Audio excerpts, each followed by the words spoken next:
Jeanne d'Arc, un mythe aux multiples visages. Bergère, sainte, guerrière, héroïne nationale. Mais qui était-elle vraiment?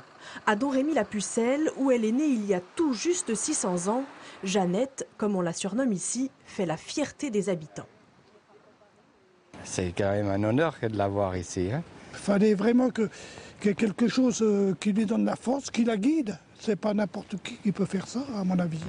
C'est l'héroïne, il n'y a pas à dire, c'est une chose qu'il faut respecter.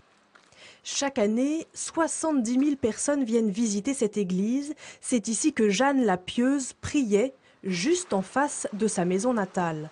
Pour cette touriste passionnée d'histoire, Jeanne d'Arc a surtout libéré Orléans des Anglais et mené le roi sur le trône. Qu'elle ait eu des voix qui étaient des voix pas toujours célestes, oui, elles étaient célestes, mais je pense qu'elles étaient aussi un petit peu terrestres. Et je pense que Jeanne d'Arc a été une meneuse d'hommes extraordinaire. Quand on pense qu'elle avait 19 ans, vous imaginez?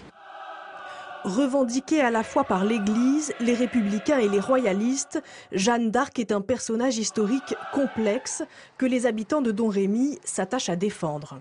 Jeanne d'Arc n'a pas à être récupérée par qui que ce soit.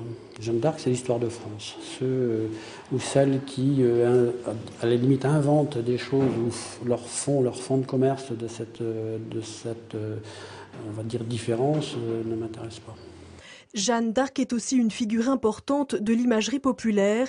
Depuis 35 ans, ce couple de Domrémois a rassemblé 1400 pièces à l'effigie de la Sainte.